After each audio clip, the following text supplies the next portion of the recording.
good afternoon and welcome to the Midday News on Sri FM 92.7. My name is Beatrice Edu.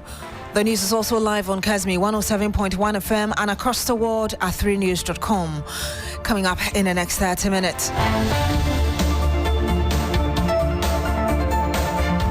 Four aspirants pick up forms within an hour of opening of nominations to contest Vacant Tamale Central Seat after demise of MP Ibrahim Murtala Mohammed. We're live in Tamale to bring you the latest. Also, Public Accounts Committee raises eyebrows over a 72% increase in the rent repayment of the Youth Employment Agency. And much later, Global Info Analytics project a paltry 14% for NPP presidential aspirant Kennedy Japan in January's flag bearer contest.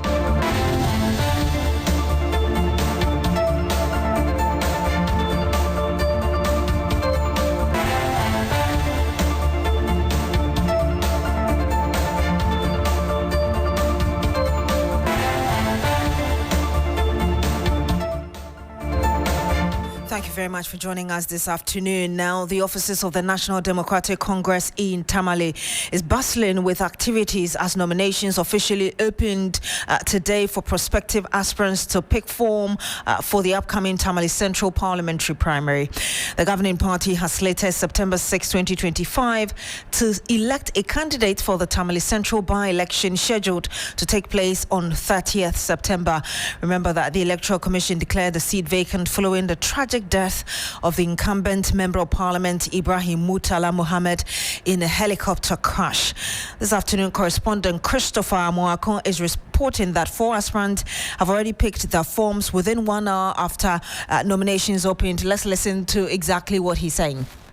Nominations forms for them, but I can confirm that so far 4 individuals have successfully picked their nomination forms to contest in the September 6th parliamentary primaries for the NDC. And do we know who they are? These four who've picked up the forms, do we know who they are? Yes, so we have Dr. Mohammed Peter, a lecturer at the University for Development Studies. We also have a former mayor of Tamale, that is Honorable Kundado. That is how he's known here in the Tamale Enclave.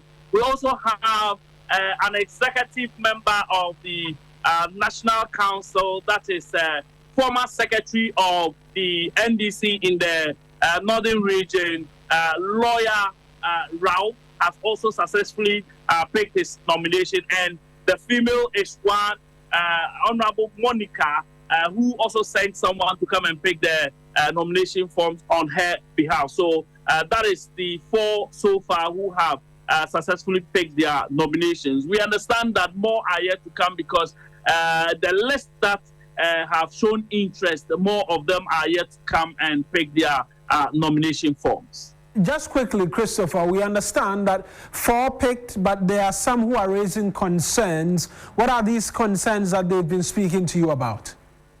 Yes, so Mawena, initially there were these allegations that the NDC as a party is going to settle on someone to come and contest the elections without going through the primaries. But when the forms came out, some executives allegedly are roaming in town meeting delegates with one of the aspirants. And so the other aspirants are raising concerns that they want the process to be free and fair because the election directorate has indicated that they should be cautious of their utterances during the campaigns that they go about. And so they are also saying that the election directorate and the executives will ensure that the elections are free and fair. Let's take a listen to what one of them has been saying. And we don't have that, but you had Christopher Mwakon interacting with Mawina Egbeta, giving us an update on what's happening ahead of the NDC's parliamentary primary for the Tamale Central election, by-election, which has been slated for the 30th of September, as declared by the Electoral Commission. And I'm sure you heard him there, that UDS lecturer has picked a form, a former Tamale mayor, and 2 others. And in the 4, it includes 1 woman who have all expressed interest in contesting that seat. Let's listen to the person Christopher Mwakun was talking about us speaking to him earlier. That was 2018-2019. Yes, and he became victorious. We moved ahead, we supported him, then he won. And in the last elections, he went unopposed. We felt 4 years was not enough for him to deliver. But God has his way of doing things. Let's come back to Accra. And the Public Accounts Committee of Parliament has raised eyebrows over a 72% increase in the rent payment of the Youth Employment Agency from 3.2 million Ghana cedis to 5.5 million Ghana cedis between the year 2023 and 2024. Management of YEA states that the rent payment started when the facility it currently occupies was handed over to Messrs. K&A developers as private managers by the Ministry of Works and Housing in 2023. Appearing before the Public Accounts Committee of Parliament, the leadership questioned management of the YEA over its silence on the surge in the rent payment.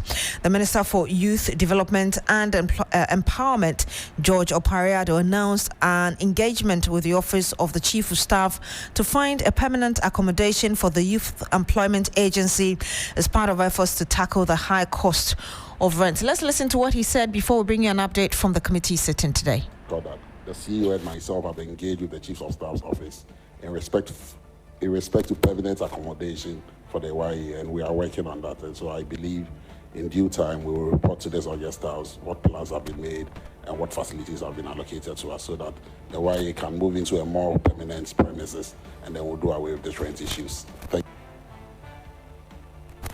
And you had the Minister for Youth Development and Empowerment, George Opareado. Christian Yale is my colleague monitoring the PAC sittings. He joins us live on the line. Chris, we also do understand that you engaged the YEA CEO. Exactly what did he say? Exactly, Beatrice. And so he has been speaking at length, giving more information about some beneficiaries who are working under different modules that fall under the Youth Employment Agency.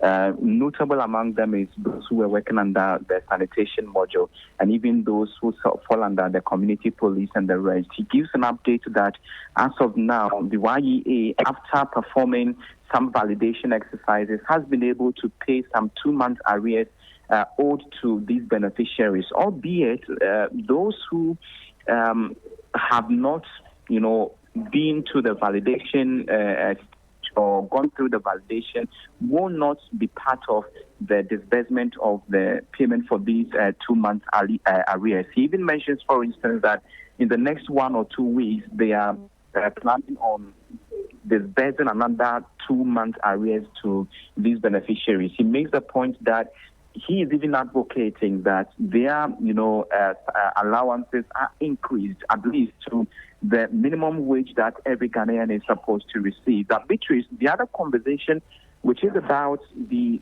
Zoom Lion contract, is one that came up during my engagement with him, and we asked the question whether the YEA is thinking or considering a possible renewal of contract with Zoom Lion Ghana Limited, and he mentions that it is a decision that Cabinet must take, and for which matter a committee has been put in that respect, put up to consider this. And once Cabinet makes any decision, YEA is going to work with it. But he's also proposing at least some 300% increase for these beneficiaries, especially those who are under the sanitation module working under the Zoom Lion Ghana.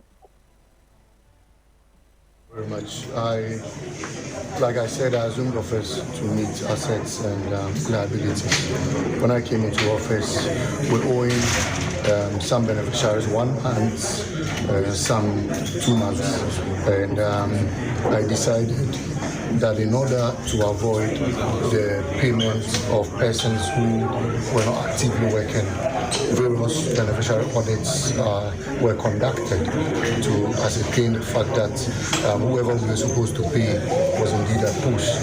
And right after that audit, we realized that some, due to one or two reasons, had vacated posts. Of course, we cannot use the taxpayers' money to pay persons who are not actively working on fraud.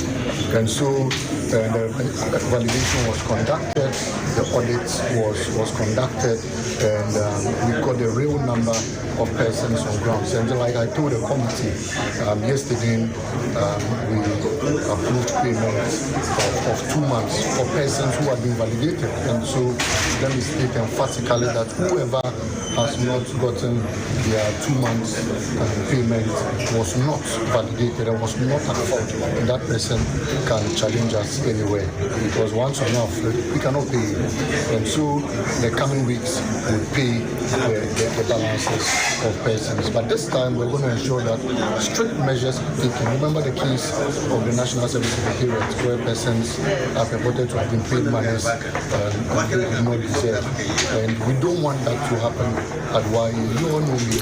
And you heard the CEO of the YEA, Vacant Tamale. Christian Yale is still on the line with us. Chris, very briefly, are you able to tell us what more we should expect from the PAC sittings today?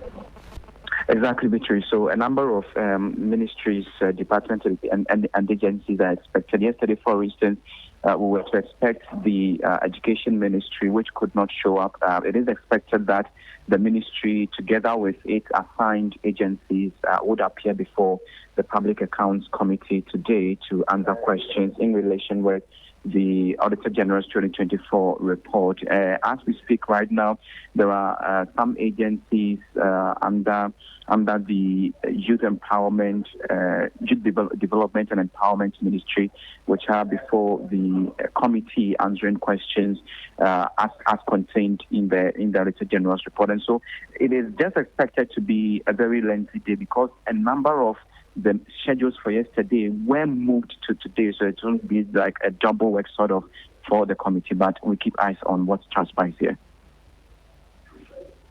Thank you very much, Christian Yale, reporting live from Parliament, where the Public Accounts Committee is currently sitting and meeting heads of institutions and agencies. Some 13 minutes past the hour of 12. When we come back, we'll bring you more regarding what the Education Minister, Haruna Iddrisu, has been saying. Don't go away.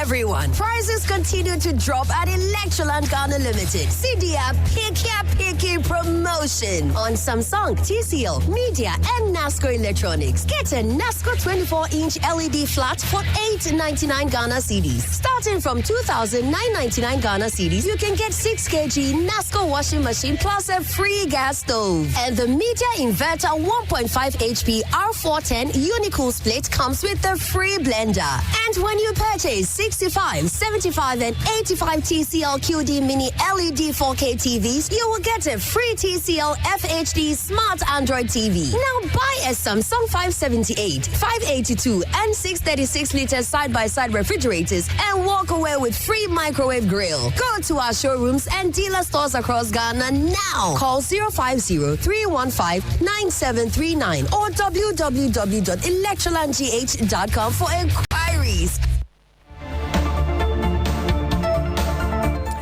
Now, the Minister for Education, Haruna Iddrisu, says the government is weighing whether to continue funding both feeding and fees for students in training colleges under the new no-fee policy program. He explains that such dual support risks training budgetary allocations and could result in duplication of payments for trainees who are already beneficiaries of teacher trainee allowances. The minister raised the concern while inaugurating the Councils of Colleges of Education in Accra.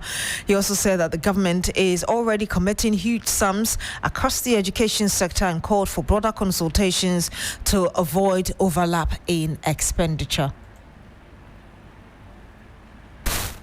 I think that we should have a national conversation. We cannot elevate and upgrade you into university colleges and still have the issue of feeding students. The other day I said it. However unpopular it may be, I take responsibility for every policy decision that I take on behalf of government. If you are in university, you are in university. And if you are elevated into a university, we will not breastfeed you. So the mothers are here.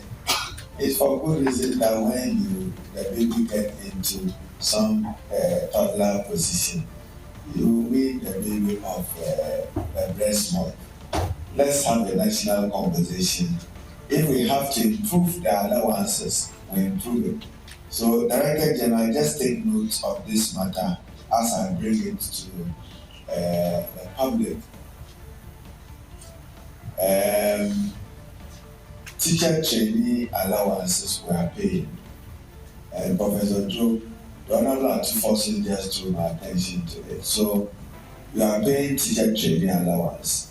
So, if they were first year students who are going to tertiary institutions, they are also paying their no fee stress. What do we do to avoid the duplication of it? So I'm taxing the two of you to look into it. And you heard the Education Minister, Haruna Idrisu, and we do apologize for the poor quality of that sound. You're still here on the Midday News on Shri FM 92.7. Stay with us.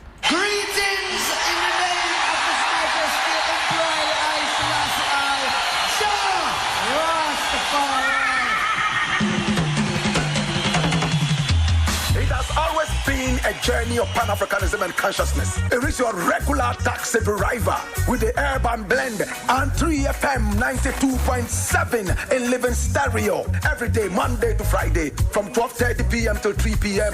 This is the show everybody listens to, so your business will certainly do well here. My name, Black Rasta. I am the rootical, hairtical, Don Gargan, Mua Fire, Atinga ya chika fankare, Azure ya chika fankare, Abama ta chika fankare. 3FM, your urban lifestyle radio.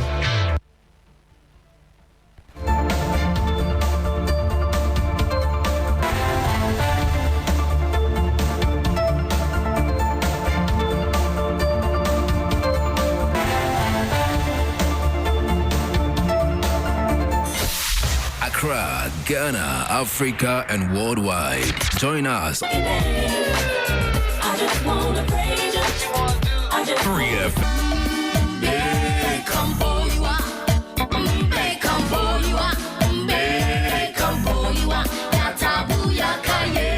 What is your favorite scripture? Well, my favorite scripture is Romans 8:28, and it says, all things work together for the good to them that love the Lord. Kwame, that is absolutely my favorite scripture. Yes, your inspirational gospel mix. A moment to get inspired.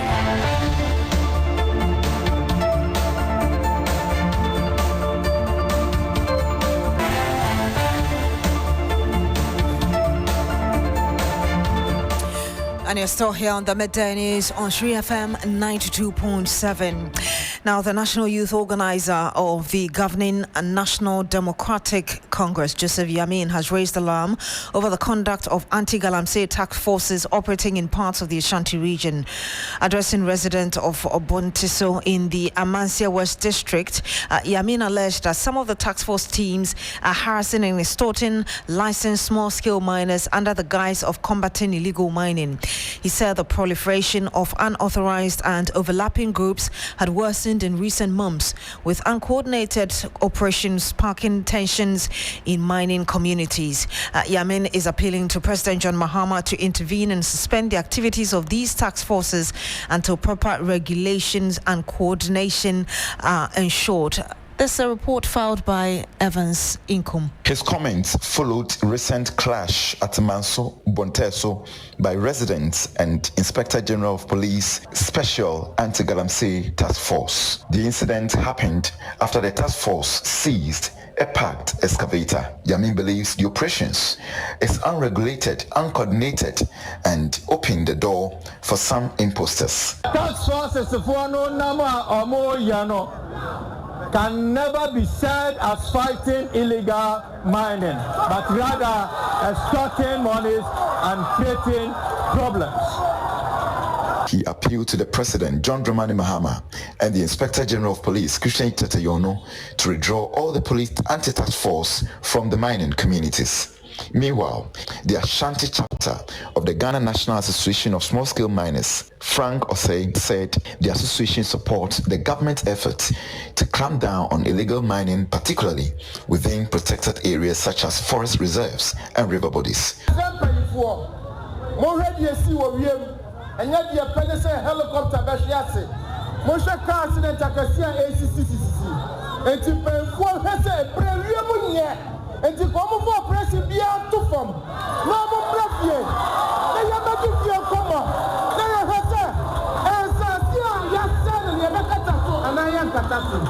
The current approach has become chaotic and counterproductive.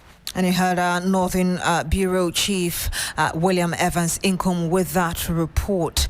Now, political research firm Global Info Analytics says MPP flag bearer in the 2024 general elections could win the next primaries in January next year with 52%, while his closest rival, Kennedy Japan, will garner a paltry 17%.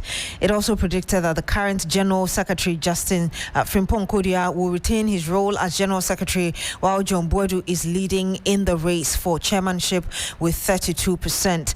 Let's bring you some more on this. We're joined on the line now by the Executive Director of the research firm, Musa Dankwa. Good afternoon to you, sir. It's great to have you this afternoon. Good afternoon. It looks like Dr. Baumia has stretched his lead. 17% for Kennedy Japan, who we all thought will slug it out with Baumia. That's quite surprising. Thank you very much for having me. You can't use the word stretch because this is the first delegate poll we have done. So it is the baseline for us, the first poll among delegates. But it shows he's on 52%, Kennedy on 17%, and Brana Champon on 3%, and Edichum on 1%. But you have 18% who are undecided, and another 9% who say they will not tell us who they intend to vote for. But historically, we have come to know that those who say they won't tell us who they will vote for, they end up voting for Kennedy Agyapong. Interesting. And there's another surprising outcome, which is, of course, from your poll, a commanding lead by the current General Secretary, Justin Frimpong Kodia. Saying surprising because you've monitored the political discussions where people seem to be not too satisfied with the current leadership. What accounts for this? Yes, I mean, there's a disparity between the views of ordinary MPP voters and delegates. Indeed, if you look at the poll that we just published, when we did ask them whether they share the view that there should be a wholesale changes at the top of the party, 48% of the respondents or delegates said no. Only 30% said yes. So it presupposes that these guys don't want any changes to happen in the party hierarchy. Let me ask you this before you go. The Ashanti Regional Chairman Ntribu Esiakon is said to also be challenging John Boadu with a decent 23% for the chairmanship role. Are you able to still tell us as well what could be, influencing these numbers you witnessed in this poll you did? Look, in the case of a chairmanship, I think the answer may lie in the analysis of the demography of MPP delegates. Now, if you look at the MPP delegates, over 73% of them are above the age of 45 years. And these views of these people are very conservative. They tend to like what they see. You know, they kind of represent the candidate they are voting for. So you would understand that in such a situation, going to mix is doing well. For me, it's not surprising, but for many, it is surprising. To many, it will be surprising. I heard you say that you cannot describe it as a stretch because this is just your first poll. Should we expect more, and should we anticipate that the result could slightly change ahead of the January primary by the MPP? Look, we have, I think, 3 more to go. We will do another one in October, another one in December, and the final one within the month of January before they go to polls. So we will have a series of polls coming out. You will expect some changes as the campaign heats up. Now, this poll probably may provide the candidate with a bit of clue as to what they need to do. And when they start doing that, you may see some shifts in the numbers. So is it likely that the poultry number or percentage of 17% for Kennedy Agyapong could change? Look, if you look at Dr. Bawumia, he's just 2% above the 50% plus one. So he must not be comfortable with where he is. Really, when you have 18% who are undecided and another 9% who say they won't tell us who they would vote for. Thank you very much. And you had Musa Dankwa, he's Executive Director of research firm Global Info Analytics. Let's return to the Ashanti region now, where the Ghana Journalists Association Ashanti Regional Chapter is headed back to the polls today for a closely watched chairmanship election rerun. This new vote comes after the previous election process was challenged by other contestants following formal allegations of electoral irregularities. Ibrahim Abubakar is my colleague in the Ashanti region. He joins us live on the line. Ibrahim, what more can you tell us about this? Well, Beatrice, as I speak to you, we are waiting for 5 more people to come and cast their ballots before counting the days. In fact, it will end around 3 p.m., but if the 5 come before 3 p.m., it's possible they will go on with the counting. But I can tell you that this contest is quite fierce, because when you look at the June 30 election, the margin of vote between the winner and the one who came second was just 1 vote. And 32 people were expected to vote. 31 voted on June 30. But later, there was a petition by one of the contestants who said one of the voters was not eligible to have cast her ballot in Kumasi, but rather in Accra. And looking at the vote margin, 1 vote, the election committee had to resolve that a new vote be done for only the chairmanship slot. So, people are here, people high stakes, and we are just hoping that by 3 p.m. all 31 would have cast their ballots for the counting to begin and the eventual winner to be declared. And Ibrahim, before you go, would you kindly remind us again of the individuals involved in this race and what their reactions have been? Well, for the chairmanship, we have 2 people contesting. Love FM, Insure FM, editor, and also Gina, who is with the Ghana Broadcasting Corporation. And in fact, all of them are quite confident that they will be able to win the election, because looking at the vote margin, 1 vote difference, and they have done their campaigns very well. But, well, they are just hoping that this new process will be done in a fair, free and fair manner, so that at the end of the day, when the declaration is made, everyone will be satisfied and also accept the result. You still find some media people around here, various camps. The GJ president himself, Albert Jumfo, was here. He left here some few minutes ago. There were also concerns which were raised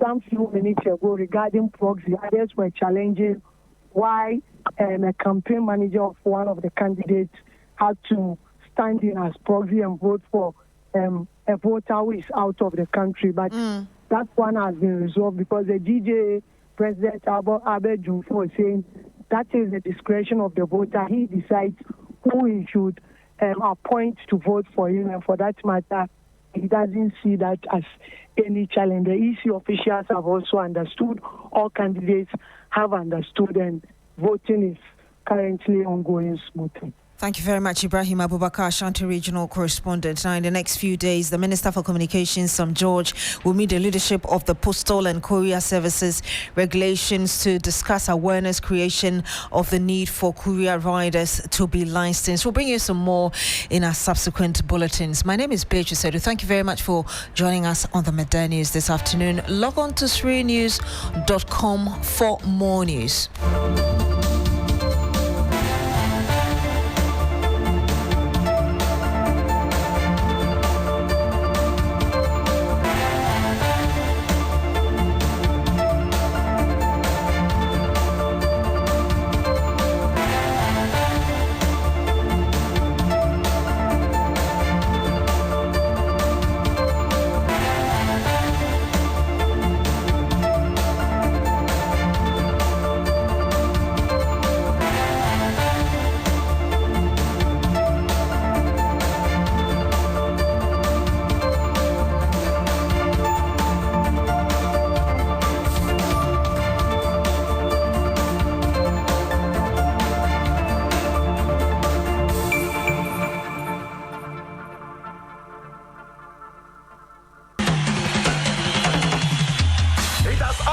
Begin a journey of Pan-Africanism and consciousness. It is your regular taxi driver with the urban blend and 3FM 92.7 in living stereo every day, Monday to Friday, from 12:30 p.m. till 3 p.m.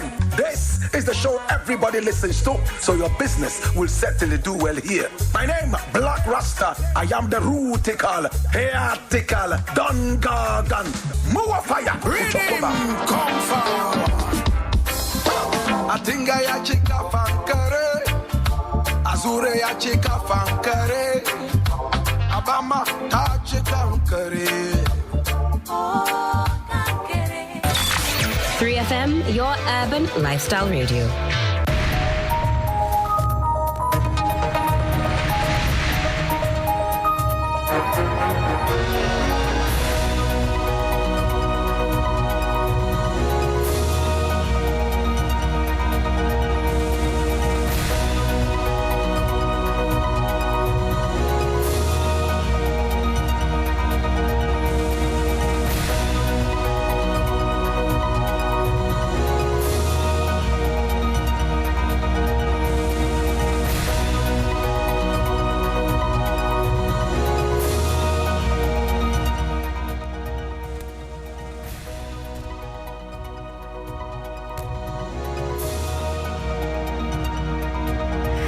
Hello, good afternoon, and welcome to Business Daily on 3FM 92.7 with me, Esinu Ajab. Coming up, Ghana Union of Traders Association urges Bank of Ghana to act swiftly in ensuring timely forex availability as cedi losses to 4.2% value against the dollar in August alone. BOG must also be proactive in meeting the needs of local trade in terms of forex requests. Also, economist urges government to strengthen local content as Ghana scraps minimum capital requirements for foreign investors.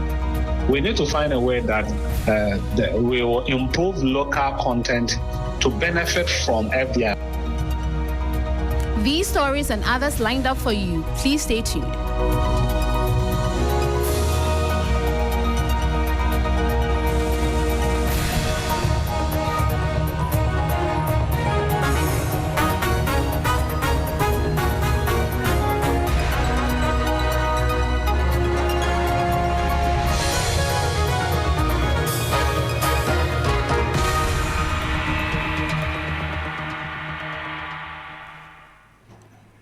The Ghana Union of Traders Associations, GUTA, is calling on Bank of Ghana to take proactive steps to curb the cedi's depreciation against major trading currencies, especially the US dollar. According to GUTA, while the recent marginal depreciation does not pose an immediate threat to trading activities, ensuring the timely availability of foreign exchange on demand will help manage speculations and safeguard the local currency for further decline. The cedi, which opened trading in August at 10 cedis 51 pesos to the US dollar, is now selling at 10 cedis 95 pesos, reflecting a depreciation of about 4.2% in just 1 month. Charles Kusi Apia Kubi is the head of Business and Economic Bureau of GUTA. This is a period most of businesses are making provisions for the Christmas goods. So demand is high now. And of course, anytime demand is high, you expect some level of surge in terms of the forex. But the good news is that we've been assured we have a lot of forex reserve to meet our import and export demand for the next 4.8 months ahead of us. It's still within the expected range of the forex, which the president said between 10 to 12. So 10.95, it's not so much for us to cry over. We should manage the expectation, and probably BOG must also be proactive in meeting the needs of local trade in terms of forex requests, so that we do not feed into negative speculation, which of course will also have a tendency of causing forex highs. In a related development, the Ghana Union of Traders Association GUTA has commended the Bank of Ghana for its decision to ban large corporates from making cash withdrawals of foreign currency without matching deposits. According to the central bank, the practice has been exerting undue pressure on the foreign exchange market and undermining efforts to stabilize the cedi. The head of GUTA Business and Economic Forum, Charles Kusi Appiah-Kubi, welcomed the move and urged the central bank to sustain the directive as a safeguard for local businesses. Most of the time, we are always at the losing end because at the time that we need forex to meet our trade transactions, it's been swallowed already by these multinationals.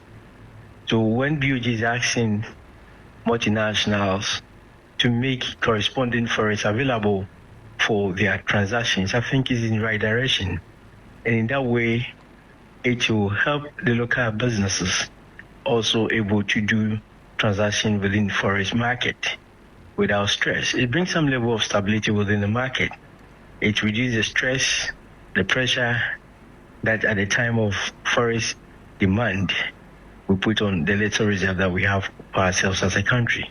Our prayer is able to do this to the latter so that there can be some level of sanity within the forex market and bring some kind of relief to us in terms of importing.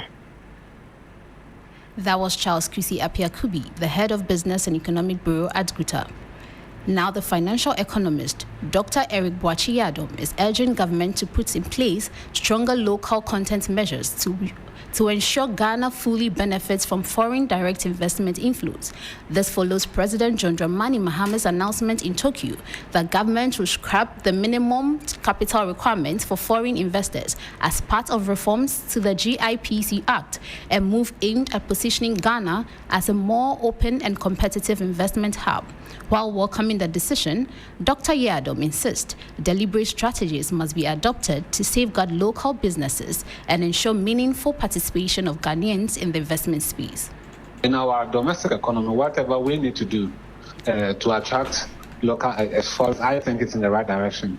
And this is what we've been calling for, that government will be able to make it easy for foreigners to come in. FDI has in and out of the country. So we need to be able to put in measures so that we can benefit before they make the profit and they ship it out.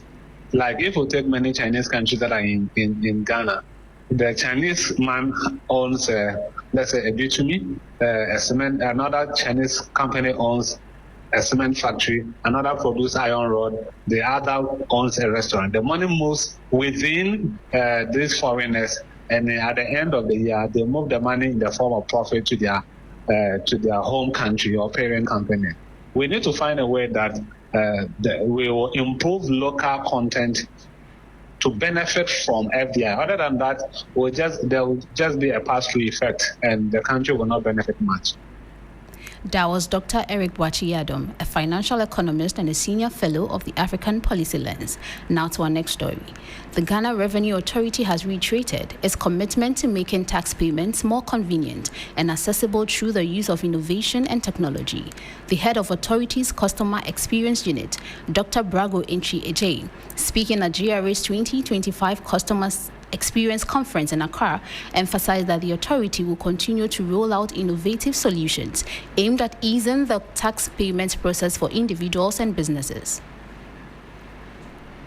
Technology is an enabler, but we'll still follow the human beings to use the technology wisely and appropriately to help our taxpayers.